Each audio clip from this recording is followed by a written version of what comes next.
after meeting, it's decades I've heard your name in these circles of binary economics, and it's like an icon. And now you call me out. I'm so happy we were able to put this together and welcome him. And thank you very much. My pleasure. And in the audience, welcome very much to Conversation. Pleasure, welcome to the program, Shann Turnbull. And Shann is a principal within the International Institute for Self-Governance. You'll soon see from the accent, he's from Australia. And he was also a longtime associate of Louis Kelso, who those who watch our program will know was the originator of a system of economic thinking called binary economics. And Shann, welcome really very, very much. Dr. Shann Turnbull, he's a Ph.D. Welcome very, very much to Conversation. Well, thank you very much for having me. So glad we could fit this in. You got to catch an early plane back to, going back toward Australia tomorrow morning, but we could fit this in. And really pleased we could get together.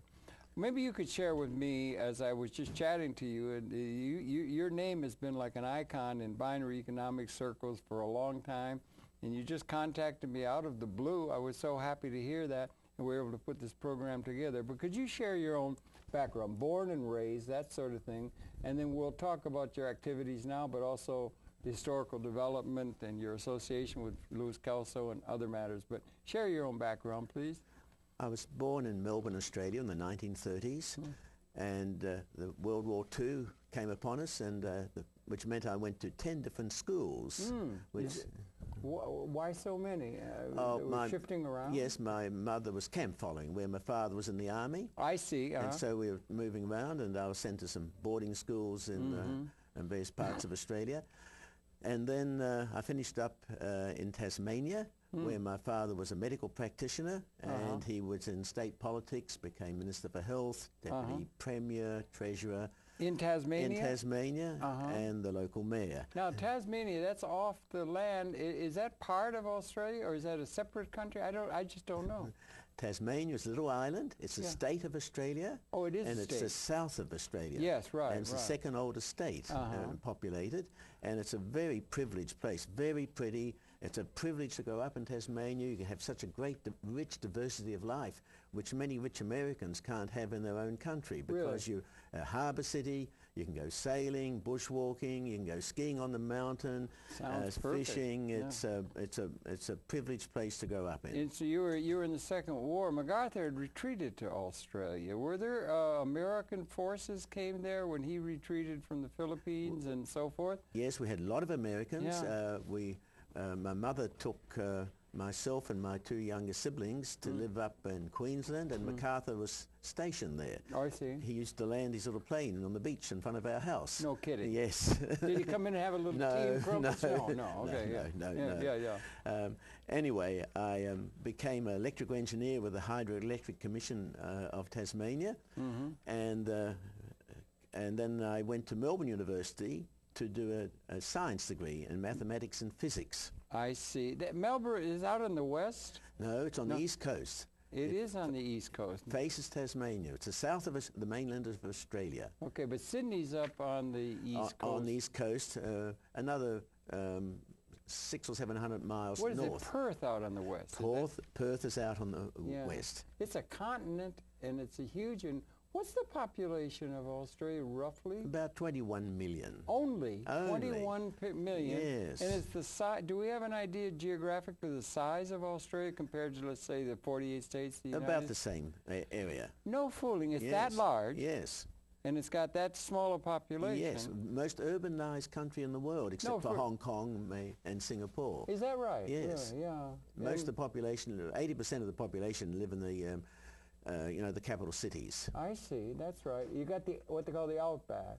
The outback. And that's part of the land. Is that land that could be more effectively utilized and so forth, or is it desert or what? Mainly desert. Okay. And we've over-exploited it. And you have? Yes. Even with only 21 million, you managed to. What would you do if you had 200 million? Well, some ecologists say that our sustainable population is 7 million. Really? So we've gone past the limits. It sounds like Paul Ehrlich or somebody who's kind of Malthusian. No, it's our local ecological experts. Oh, I see.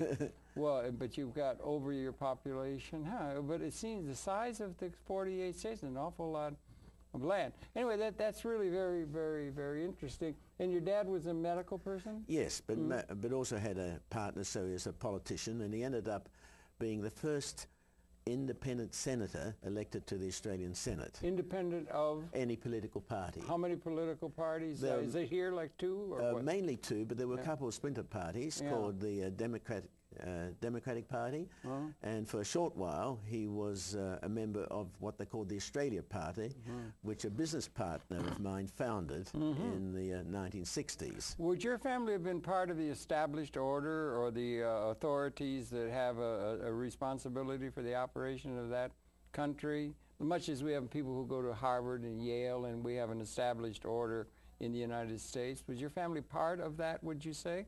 My mother's family was. She was more, okay. Of the establishment of the Melbourne, Okay. And went to the establishment schools. My father was born in Shanghai. Okay. And so he was a new boy on the blocks. Yeah, yeah. And he had done his medical work where? Training? At Melbourne University. And he went to school at a college, primary school, with a gentleman called Howard Holt, who became our Prime Minister. I see. And Howard Holt knew all the good sorts and introduced my father to my mother. I see. Yeah, that's right. Okay, and that's the way it worked. And Australia's relatively new. They had people out there 50,000 years ago. The Aboriginal people would come from Africa and so forth. But then it was an English colony out on the other side of the world, as it were. They used to talk about England as being home. Do they still do that in Australia? When I grew up, England was the mother country. Yes, and they called it home. Yes, the homelands, yes. Yeah. And we're now trying to be a republic and get over that. And the tie to New Zealand, is that a close tie between Australia and New Zealand, or is it distinct, or what do you say? Just trying to put in perspective. Yes, there's a great sort of camaraderie between the two countries. And when I was growing up in the 1950s, we used to have...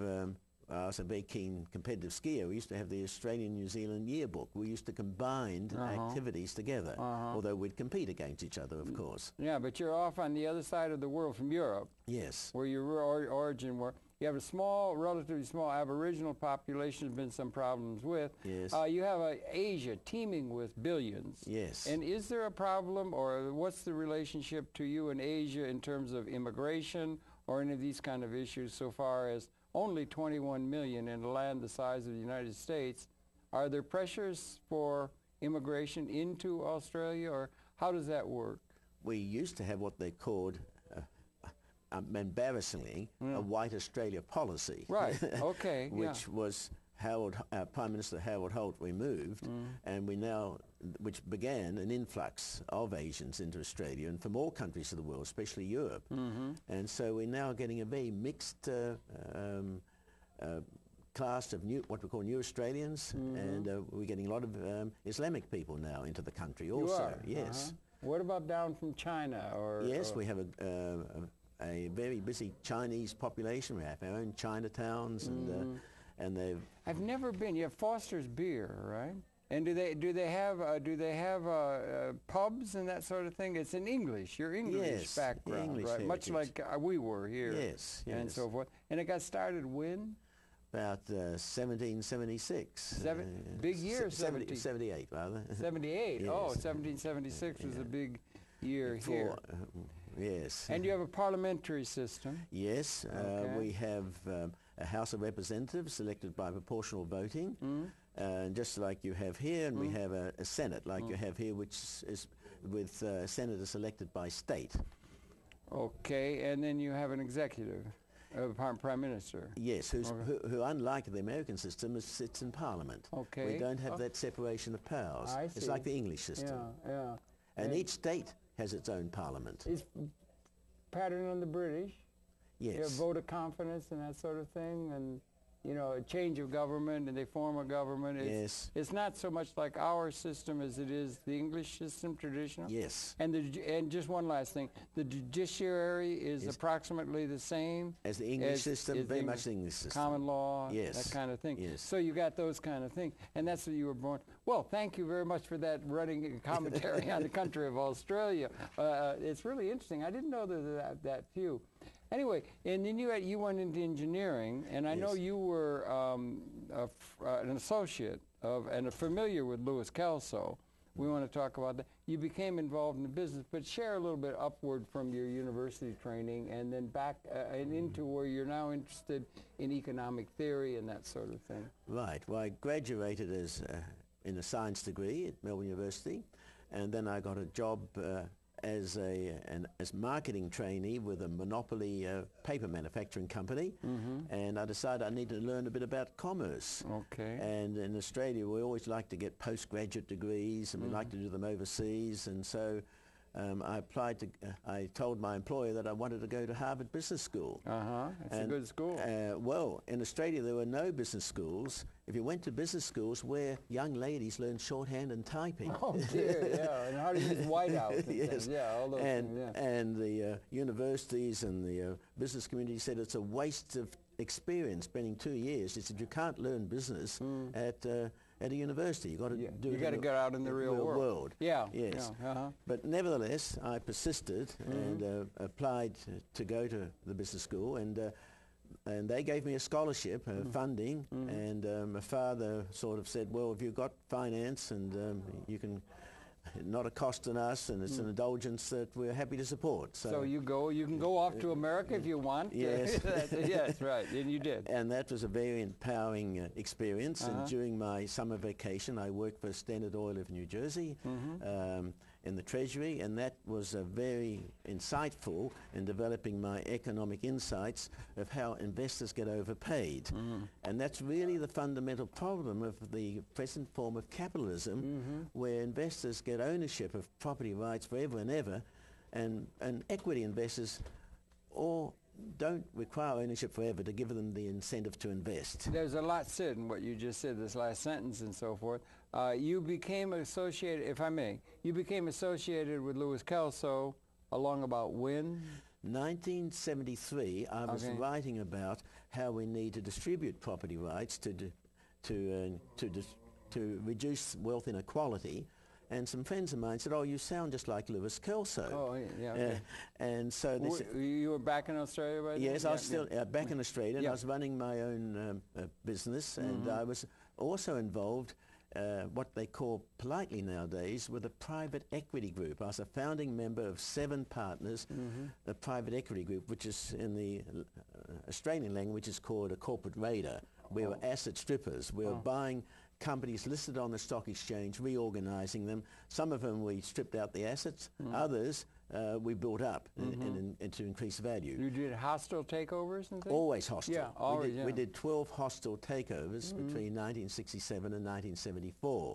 And a lot of those acquisitions, you're creating new sorts of property rights, issuing them IOUs to buy their shares, and manipulating property rights. I was also a serial entrepreneur, starting up a number of companies, setting up mutual funds, setting up tax advantaged investments.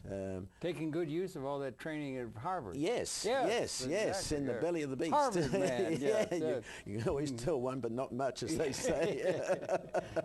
Anyway, so in 73, I was informed about Lewis's work, and in 74, as part of this private equity group, we were interested in taking over a company based in California.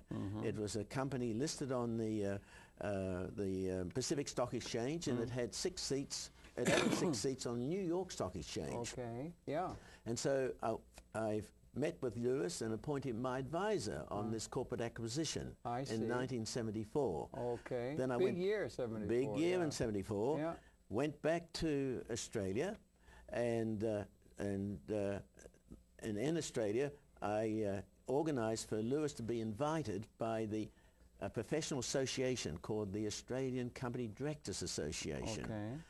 And I'd been working with this association to create an educational course for company directors. Good, yeah, good. Yeah, that's important. Yes, and because as a corporate raider, when we came into the boardroom of any company, if we didn't find cheating and fraud and misleading, it meant we weren't looking enough. And I had a letter published in the National Financial Newspaper in 1971 saying, if you drive on the road, you need a license how to drive. And if you drive a publicly traded company, you should have a license of how to... You should at least know what the heck you're doing. Exactly. Yeah, competence. Yes. Yeah, they're not malfeasance. Yes. Malfeasance sometimes is used not only for something illegal, but also incompetence. Yes. Is included under a dictionary definition of malfeasance.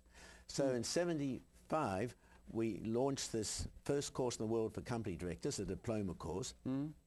And the Company Directors Association invited Louis Kelso in June 75 to come to Australia in September 75. And none of his books were available in Australia, and it took too long to ship them out in Australia in those times. So I was asked to write a little brochure to explain the Kelso employee share ownership plan. Had he gone over with you the fact that he had been the first person ever to use a leverage buyout in California, to have a newspaper chain bought out with the assets of the company as collateral for the employees to become the owners of? Yes. He was the first person ever with a leverage buyout. Yes, we were doing leverage buyout. That was back in the 50s, I think. Well, it's very similar to what we're doing as asset raiders. We're using the assets of the company to buy the companies. It's a loaded term, raiders. Yes. It's a, you know, okay, yeah. I make no apology. No, comparable icon or people here, or the people, we have Kravitz and so forth that do that sort of thing within the American economy. They buy and then they're sometimes given a bad name. Yes. Raider has this kind of quality to it that hostile barbarian. takeover. Yeah, well, it was. Barbarians, Barbarians like at the gate. Visigoths. Yes. Yeah, okay. Oh, no question about it. But they claim that what they're doing is you have incompetence.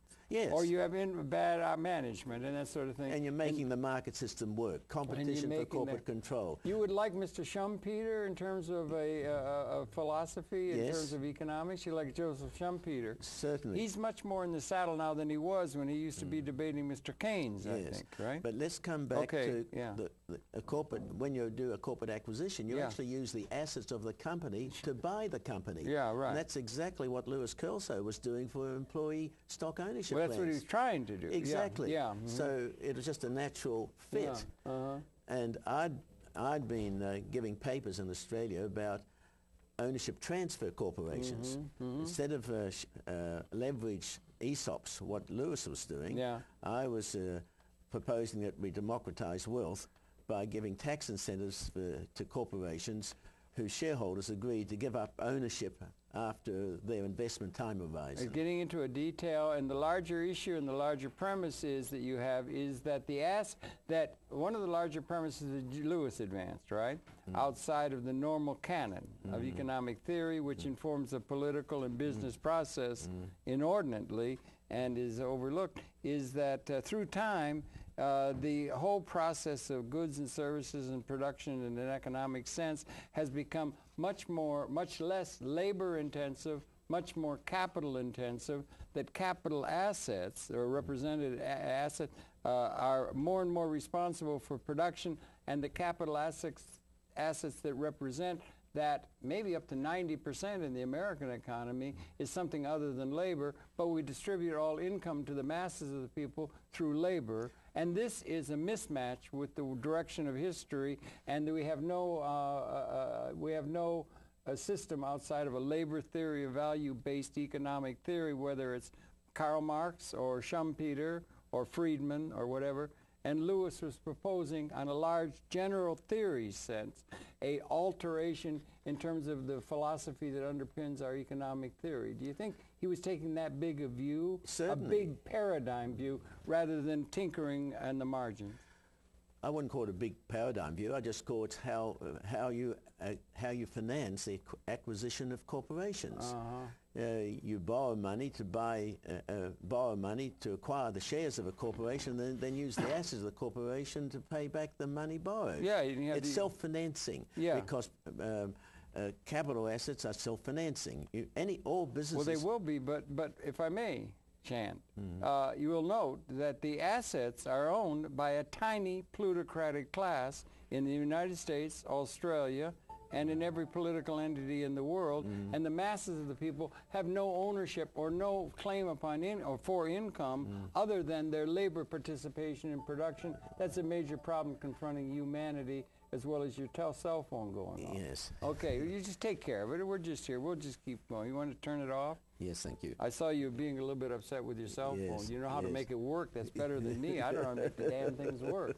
But you understand what I said? Exactly, and that's why I developed this idea of an ownership transfer corporation, because Australia and many countries of the world are dominated by foreign investment, and they take political control of the company through the control of the assets. But isn't it true, Shann, on the other issue, is in each political entity you have a small ownership class, plutocratic class, that owns the assets, that are increasingly responsible for production. Getting richer and richer. Getting richer beyond Croesus. Yes. And getting richer and richer, and the society accepts the idea that that's okay for them. It's like serfs on a feudal estate. The bankers have, or that plutocratic class own, they're like the kings on the hill. The serfs on the estate have no way of having income other than something called a job or a labor production capability, and that's the way they distribute income. And there seems to be no opposition on a large system scale to that for reasons that are worth thinking about if you're interested in a properly operating economic order that may be necessary if we're going to avoid some sort of an Armageddon of unleashing hatred in war when the weapons have apparently become, from the modeling, species lethal now. It's a paradigm shift that's needed, and it seems not to be brought up in the general dialogue of our political or business leadership.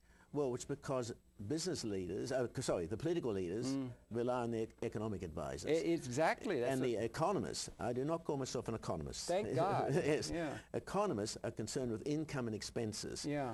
Businessmen are concerned with assets and liabilities. Okay, yeah. That's largely and you're invisible. a businessman. I'm a businessman. Yeah, you're real. Yes, and so was Lewis Kelso. Yes, we looked at assets and he was liabilities. an investment banker, yeah. And we realized that productive assets are self-financing. Well, it is, yeah. And anybody can own them.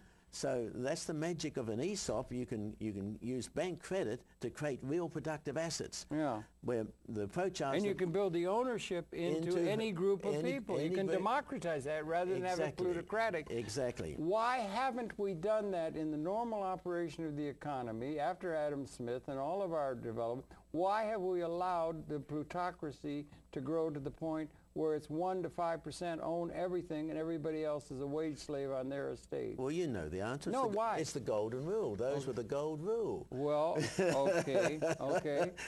That's one of the reasons. And also, economists don't see it as their problem.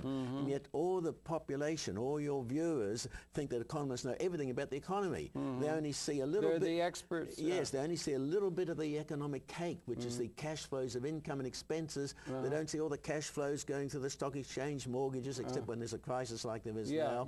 Or they see the ownership of all the real estate and property and homes, which is sort of hidden down here, because economists don't normally keep balance sheets. It's not a political issue. They say, the economists say, look, the ownership distribution of productive assets. No, well, they say that's a political problem. It's not part of our discipline. Well, we have a political campaign going in this country now. A man named Obama. I shouldn't say Osama. That's another issue with the Islamic world and so forth. But Barack Obama, and he says he's talking about fundamental change, talking about that. But you will note that when he talks about distributing income, when it gets down to distributing income to the folks, it's only through jobs.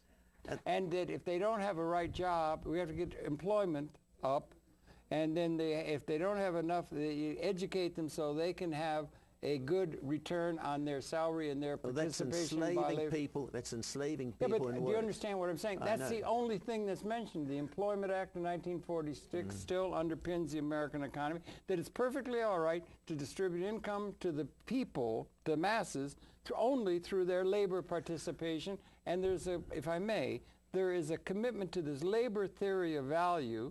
The Marxists call it a surplus labor theory of value, that only human labor creates wealth. So and people have their identity wrapped up in what they do, their job or something. So it's a big issue. And what Lewis was doing, and it seems to me you were interested in, it might be appropriate for us to think about people becoming comfortably or even affluently leisured through their capital ownership, so that you'd have a very different kind of society than the wage slave system that we seem to just accept willy-nilly. And that's the question I'm putting to you. And in the book, in the brochure to introduce Lewis's ideas to Australia, which ended up being a book, because I added my own proposals for democratizing wealth, which complement those of Lewis's. They're a different approach. And the name of the book was called Democratizing the Wealth of Nations. Good idea, don't you think? Oh, yes. It was 200 years after another book of Adam Smith. Yes. And the publisher was the Company Directors Association. They said, that's not going to sell to our company directors. So they gave it another title called New Money Sources and Profit Motives. Oh, I see. Well, to sell. So now the book's on the web, anybody can download it, but I've used my title rather than the other title. But it was distributed to every member of the Australian Parliament with a covering letter. So when it went to the socialist members, it talked about democratizing wealth, and the letter going to the Liberal conservative members, it was new money sources and profit motives. You got to have language fit the people. You got to sell it, you know. One time I was going around where I was upstate, and there were some guys running for, they were like hippies or poets, and they were running for local government, mayor and city council, right? And they had an old limousine they went around. This is like a funny thing. And I went and helped them pass out the flyers, and when we were in the more desperate parts of and we're handing out these flyers, and we're singing out, you know, to the people around. When we were in certain areas, we were saying elemental justice, and that would be in the areas where the people aren't so well off. We were talking about justice. In the parts of the Republicans where they were responsible government. So you say you veer your message to the group you're talking to. And at that time, but you need something where it's going to be able to bring those things together. It would seem. Well, at that time we had a socialist government, and the deputy prime minister was a Ph.D. in economics, Dr. Jim Cairns, and he reviewed my book when it was launched. Okay, good. What year was it? 1975. You were right on the money then. Yeah, that was a chance time. Yeah. And the presence of Lewis and Patricia Kelso that came along, and the book, I called it the Manifesto of Social Capitalism. Oh, social capitalism. He called his book with Mortimer Adler the Capitalist Manifesto. Nowadays, I talk about ecological capitalism. I think that's okay. Because my interest is to reform the theory and practice of capitalism to make it sustainable. And to make it sustainable, we've got to follow the laws of nature. I think so, yeah. And the laws of nature, everything dies and gives rebirth. And you get diversity and richness of life and democracy. And so I talk about ecological property rights, which have a use-by date, like patents. You know, you get patents and intellectual property has a limited life. The exception to limited life property rights are for owning corporations nowadays and for owning real estate. Now, back in the 19th century in this country, United States, corporations had limited life to 20 years. Yeah, they limited liability corporation, LLC or something. No, they had limited liability and limited life. Okay, and I see. Right. And the First Bank of America tried to get its license to exist for another 20 years, and the promoter bribed Congress, but unsuccessfully. It wasn't, and the charter to renew wasn't renewed. But eventually, money talks, and the limited life of corporations this country gave them perpetual rights. And now that's accepted as a given natural order of things, and nobody questions that. Well, okay, I wonder about that. If you think about in large paradigm sense, we have people that are well ensconced within the leadership element, let's say ownership, and it follows. And so if we're going to have a transformation, Lewis always thought paradigm sense. It seems to me he did, although it could be introduced in a way. But you're going to have to introduce something that is not only liberating of the people and the ecology. I'm interested you're talking ecology because it's very au courant now and very appropriate. But something that is relevant. There's a lot of angst in the world. There's a lot of angst loose, a lot of sense of injustice. They're foreclosing on people. We had a depression. These kind of things. You're going to have something that's going to be not only be liberating of the people who are not able to realize their full potential because of economic reasons and maladroit economic theory behind the systems and institutions, but one that's going to be so appropriate to the future and what the future requires that it will be able to be understood by and gone along with those responsible for the historically inherited institutions, whole structure, which is practically all of our institutions, because there's been a fundamental transformation in this time in which we're talking. And that's something that begins to open up on some non-zero sum answers where everybody is involved on their own terms. And it's a different kind of thing than a dialectic where you overthrow, you might subsume historical patterns and the institutions, but you have to anchor it with those historical.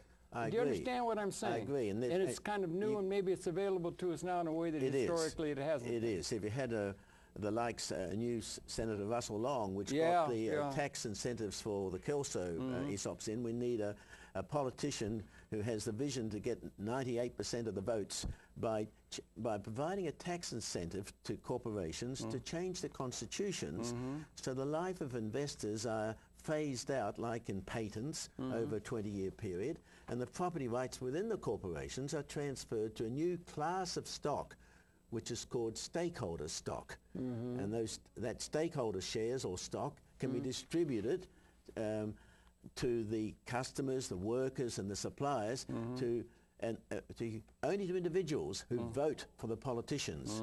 Now the investors will vote for this because the tax reduction gives them a bigger profit sooner, quicker, with less risk, even though they don't get ownership in perpetuity because they're not fortune tellers. Aren't there people who want that ownership in perpetuity? Yes. Their patrimony. Yes. Machiavelli used to talk about. For family companies, they want that, but they pay the existing tax rate.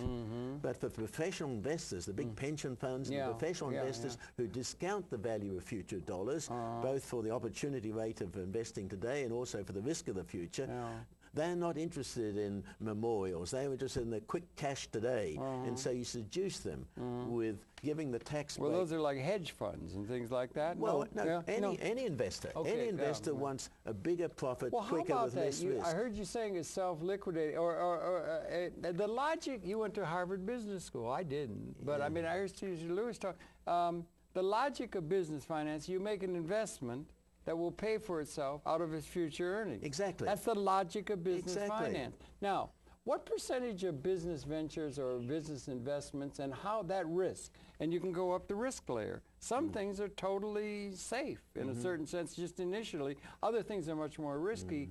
The investors seem to want to have it be like as if it's a hugely risk-taking thing. It's called venture. You can venture. You have venture capital. But for a number of things, housing and a whole lot of roadways and waterways and infrastructure and things like that are very solid. It's not a high-risk kind of thing that you could involve the people in ownership of. And so you accumulate your capital, and you also do what Lewis called simulfinancing by building ownership of that into the mass of the people so that you're developing both the supply and the demand, and it's called what he called simulfinancing. Do you understand what I said? Yes, and does it make any sense? Yes, you're giving consumers purchasing power through owning income-producing assets, and it also gives to keep them the production side going. It also might give them some leisure to do something other than keeping their nose to the grindstone, and that may be why there's such animosity directed at the idea of a liberated population when the people have to be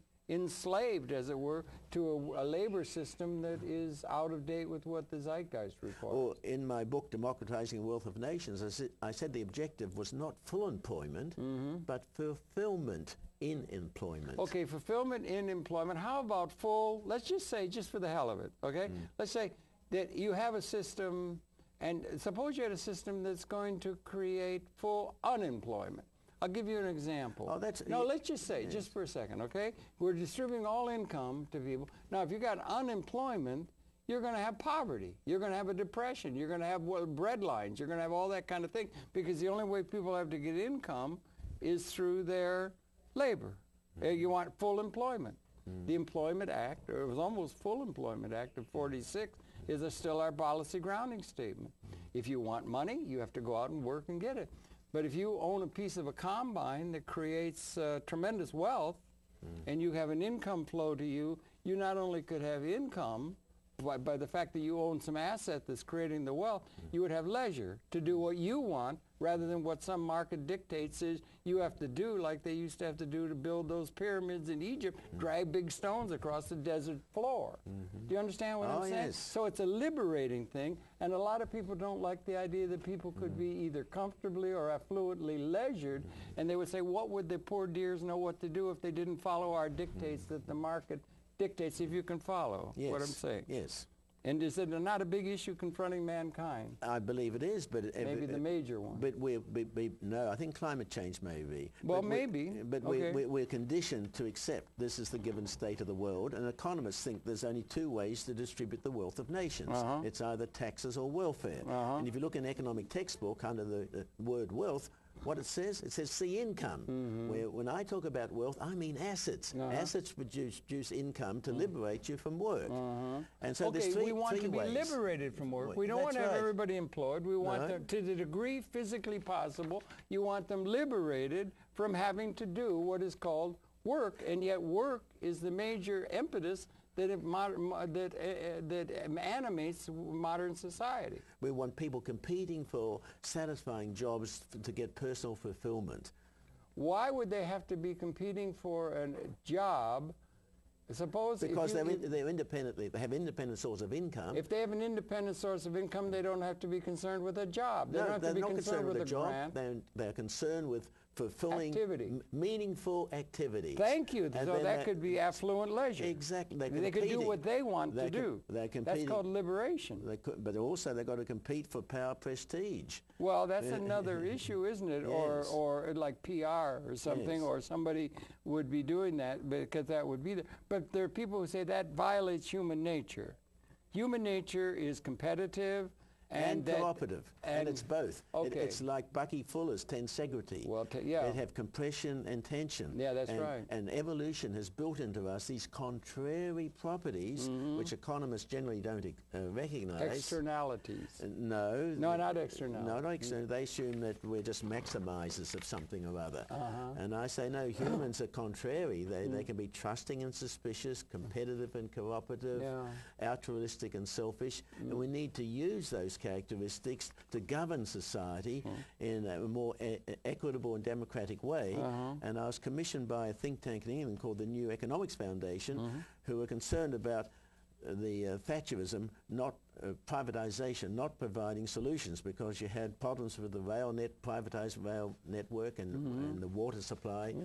And this little public policy book I wrote them is called A New Way to Govern Organizations and Society after Enron. And it talks about network governance, where you don't have centralized command and control, where you subvert, where you alienate people to commands or up their hierarchy. You have checks and balances built into the system like you do in nature. Network governance is how the communication control system in organizations are. And but in monotheist cultures where there has one Monetarist? God.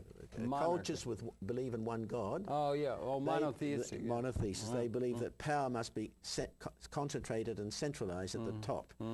Where in cultures like Japan, where you have many gods, Buddhism. Well, not Buddhism, but in Shinto? Yes, or in the Japanese cultures in India, where you have many gods, they realize they're all interdependent with checks and balances. Now, the American Constitution is a beautiful role model for the world of division of power and checks and balances, but you won't find it in the publicly traded companies. Boards of directors have absolute power to manage their own conflicts of interest. Yeah, that's right. Regulators and stock exchanges are irresponsible and allowing companies to be publicly traded with directors having absolute power to corrupt both themselves and the company. Yeah, and the political process. And the political process, and this is why you have these collapses, because the auditors have been captured by the directors. It's quite unethical. Auditors are forced to attest that they are independent. When the common use of the word, they are lying. It's a lie to say they're independent when they're hired and paid by the people they're judging. Do you know Robert Monk's, by any chance? He's a great friend of mine, great supporter. He got me. He's really good. He got me. Traitor to his class. Yes, traitor to his class. And Robert got me a job with the biggest pension fund in England as their Australian advisor. Okay. And he introduced to them the idea of shareholder activism. And so he's very active. He's AT&T and some big companies. He's very active. Just bugging the daylights out of them. Exactly. Yeah. So this is a dimension of enriching democracy by introducing this, what I call network governance. And the reason we have regulators and big government, we could reduce the role of government if we gave more power to the stakeholders who the regulators are created to protect. The stakeholders would be, they would have actually you'd form the capital, you'd accumulate the capital, and then the ownership would be actually, it would be a stock, equity stock ownership that is a source of income by ownership, private property ownership. Yes. Yes. And this is there's a lot of people, let's say on the left in the world, who thinks the institution of private property is an evil institution. They thought it was an evil institution to be done away with in the case of the Soviet Union. Well, like Lewis Kelso used to say, it's like manure. Put it all in one place and it stinks, but spread private property around it and do a hell of a lot of good.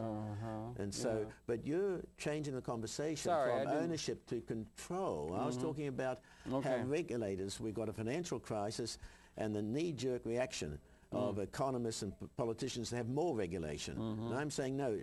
The science of regulation, which is used by electrical engineers, says it's impossible to centrally regulate complexity unless it is supplemented with co-regulators of requisite variety of agents, of control agents, and the stakeholders can provide that requisite variety of control. So you need bottom-up regulation to as co-regulators to support the command down. More than they're just participating in the economy as a market. That's right. That's not enough. That's not enough. And this is the way you enrich democracy, because the stakeholders then participate in the regulating to look after themselves. What's the difference between a stakeholder? Mr. Perot, I was chatting to you, Mr. Perot got 20% of the vote back in 1990. He was talking about how the people own this country. And I used to listen to him say that, and I said, they have no ownership of the country. They have practically no ownership. The way the financing is done, it all goes to collateralized people who already, it's becoming more concentrated all the time. And he used to say that, but he would say, they're stakeholders because they're purchasers or they're labor people or something. But stakeholder, I want that connection to be linked to a specific asset that is a source of income rather than a general PR thing of saying, well, we're all in this together. Exactly. You know what I'm saying? They've got to hold stock. The employees, the customers, the suppliers, they've got to have stock with voting rights. Well, that's another issue. With voting rights. Even you don't need to have voting rights. That's another issue. It's important. But then you get concentrated power, and power corrupts. Well, all right. Now, wait a minute. Okay, that's a question whether you're going to vest them. If people get vested, should they have voting rights on whether or not you're going to run, how you're going to run a company? You got management that can do that. I'm not sure the voting rights is so interesting as a source of, an alternate source of distributing income to the masses of the people other than their labor. Or who would have the power under your... power for how you're going to run a company? The same way you do now, except you're going to empower the management to have information they're not getting at the moment. Well, I know, but I mean, why would you want to have the general society? Let's say you have something like Lewis was talking about where you have a general stock ownership. The principle that it's okay to have income, stock ownership or private property holding as an income of income distribution rather than only labor. That's the principle first. And then you would, the question of how a particular company is going to be run, management decisions, who's going to run the committee on this and that. The present management decision, command and control hierarchies. I've asked many company directors, how do you know when your trust in management is misplaced? What is the you need some feedback. You need feedback. Yeah, now, who knows?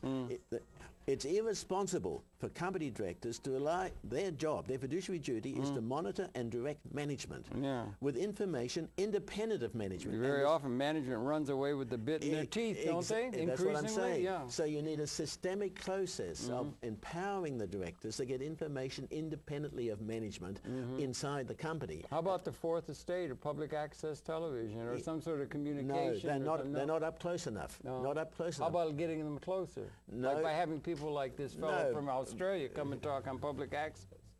I don't know about him.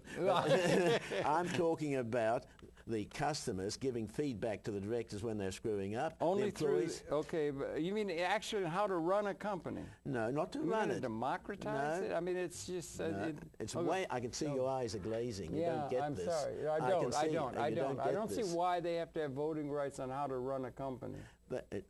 Well, they become the stockholders. Yeah, but somebody's got to have the power. Well, yeah, but the business of running a company... Your body language is very uncomfortable, Howard.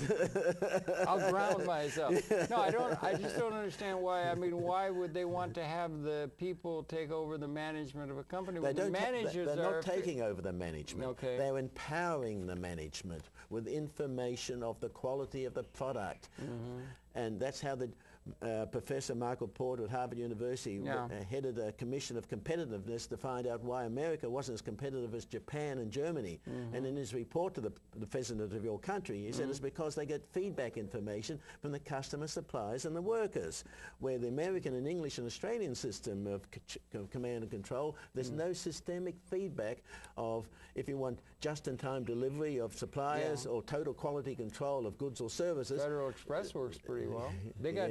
Or Walmart works pretty well. It's pretty successful. They got feed, you know. There's always exceptions to the rule, but there's no systemic process under American type. Is it better in Europe, or the European Union? Yes, because they have multiple boards. The American model of running a company is a single board with a single chief executive and mainly also the chairman with power to corrupt himself and the whole organization. Interlinking directorates with other companies, and then the political process. Also, they get together in the same hotels and stuff. Well, could be. But there's no systemic way of getting feedback on the quality of the output or the efficiency. Now, the role model... The market? Market? No. Looking at market doesn't communicate qualitative information. Well, it's all quantitative information, and you can't quantitate a lot of qualitative information. Okay. Now, there was a study done of the worker cooperatives in Spain, and they were... Barcelona? No, in the Basque area, and they were stakeholder-owned and controlled enterprises, 60,000 employees, and the study found that they were more productive, more efficient, and made greater use of resources than the capitalistic model. Okay, that's fine. I think we're just talking past each other in a way, because you're talking about singing the praises of how much they're participating in the productive process through their labor. No. They're contributing. Not their and I'm trying to say they should be freed from having to do... I'm all for automation and things like that. But it's not their labor, it's customers. And it's suppliers. And it's also the host community. That's right. Okay, yeah. Let the customers of Con Edison have a say on how it's done, and they would be feedback on them. It could be a general thing. And I see what you're saying. And what's happening is you get action groups against Con Edison or other companies. In Australia, we have sort of action groups of angry customers. But this is formalizing this of being ombudsmen or whistleblowers, and it helps the company to correct mistakes and be more responsive and have a greater quality control, to be innovative. Research by Von Hippel at MIT shows that 90% of new ideas come from the customers, not the R&D department. Marshall McLuhan, did you ever have touch with him? He was a genius. He was very well. You talked about them. He used to have a saying. He was a James Joyce scholar, but he studied electronic media and the oracle of the electronic age. We got this cybernation thing going on now. He said, there are children walking in the streets today who can answer our top problems in physics because they have modes of perception we lost long ago.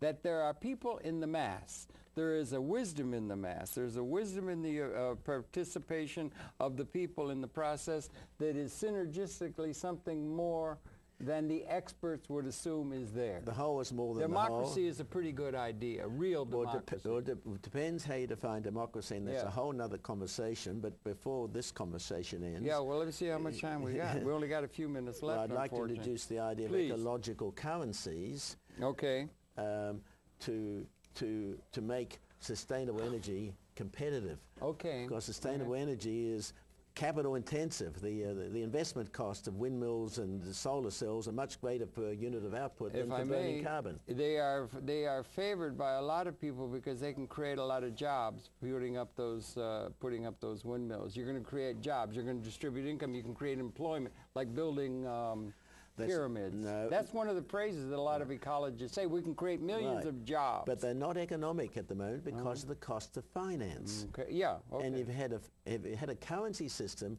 which didn't have an interest rate like Islamic. Well, Islam is very important that way, yes, because they've tried to hold on to that. We got around that usury proscription that most of the religions have provided, haven't we? Got around that. Right. Interest rates and the Fed and all that is what runs the whole damned economy or something. And it's a crazy system. If you came from Mars and saw a society allocating resources according to an information system not related to the real world, money is created out of nothing, not related to the real world, and it increases in value from interest rates. Islam may have a big, and there's a group of scholars, Sufyan, do you know Sufyan? No. Rodney's in touch. Rodney Shakespeare is doing working great in work this field, yes. And he said there were scholars that were just of the highest order in the Islamic world. That's 1.6 billion people. That's a very sizable part. And they came up with studying economics and business and things. And they studied all the theory and everything coming out of the West. And the one that made the most sense to them, these are very serious people, that made most sense at a theoretical level, was this thing called binary economics by this fellow called Louis Kelso. That resonated to their ethical and their business sense and everything. And that system of thinking is not taught in a single university in the United States of America for some reason. I don't know why.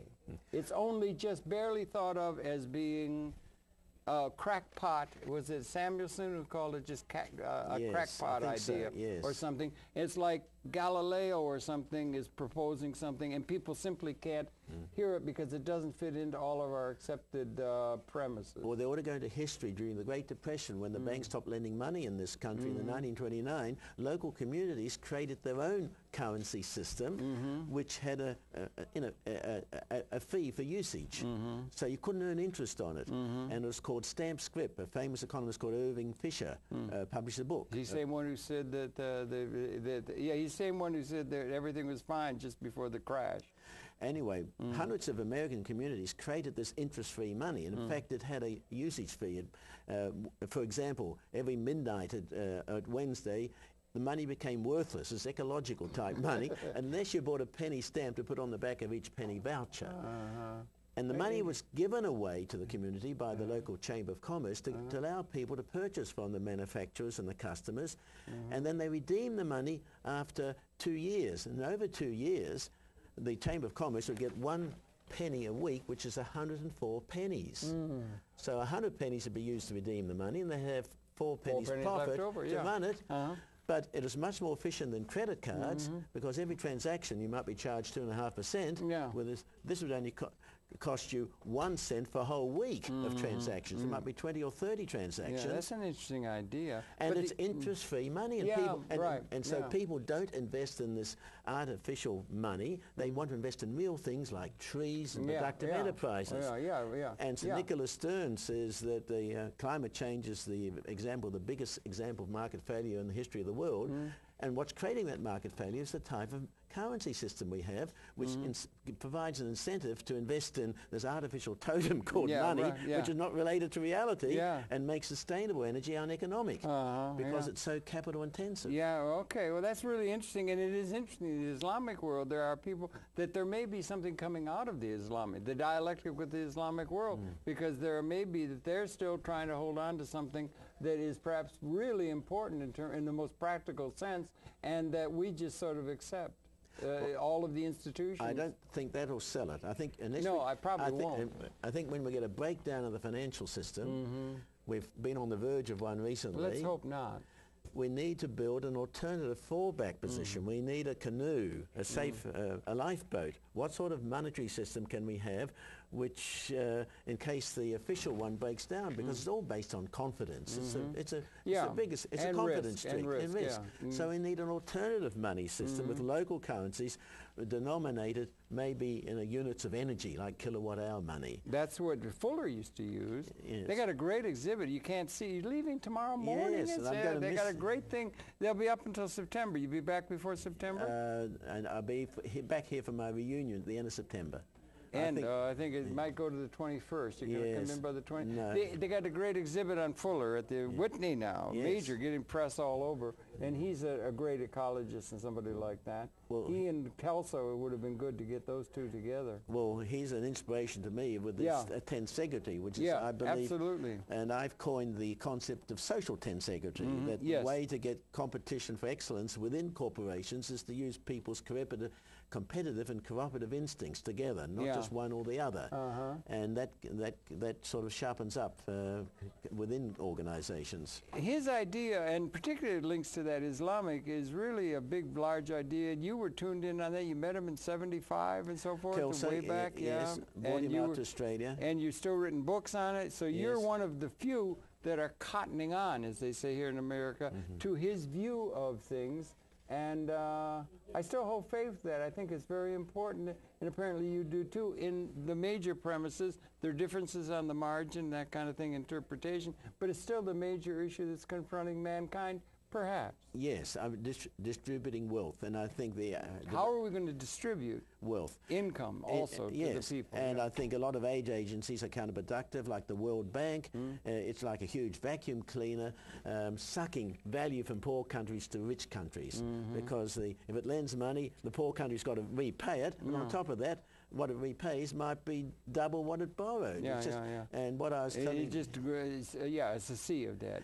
And I've been trying to get my colleagues at the World Bank to understand that it would be much better to teach the poor countries how to be self-financing and to create their own currencies to be internally self-finance their development, so they're not colonized and lose value to international bankers. Couldn't agree with you more. And the colonization thing, whether it's neoliberalism or whatever it is seen on the face of many of the people of the world who are so ill-served. It's not serving well. The least advantaged among us, that the scriptures and all kinds of business logic tells us have to be dealt with and involved in the process much more than they have in a new kind of way. We don't have a system that the future requires yet, and you're working toward trying to help establish that. I'd like to think we are here in public access too. Thank you very much. No, but I mean, you think it's true. We need a new system that the future requires. Like with industrialization, you need something beyond feudalism. I think you had to have something new and had to subsume the old, but bring something new, and we're at that stage now. I call that ecological capitalism. What I'm working on is trying to how we can reform the current system to introduce ecological property rights of land, corporations, and currencies to sustain capitalism for the long-term future. Very good work. I appreciate it. So good to meet you finally. I think we're probably going to be running those credits pretty soon, because I think we're coming close to the end of the hour. So good to see you, Shann. Thank you. And it's been too long. We finally met in person, as Jimmy Durante used to say. In Poison. In Poison. Thank you. Brooklyn. You got the Brooklyn accent. Rupert Murdoch's out of Australia? Yes. He was a few years ahead of me at school. One of the schools I went to in Australia. A lot of good people, a lot of interesting people coming out of that land down under. I've never been. I'd like to go sometime. You better come and visit us and put on your show on our public television. Well, it can be there. It's going to be streaming there. It's going to be there soon. Oh, we do have our own public television. You do have public access. We're going to be in touch with you across the land, you're about all the way halfway around the world from us, and we're going to be in steady touch via these wondrous communication things, not the least of which is public access. Yes. And really happy for you participating in this. Really great talking to you, and thanks a lot for everything. Well, thank you very much. For participating here and for such a very well-led life. Thank you. Thank you for viewing. It's your pleasure to have the Perceptions in.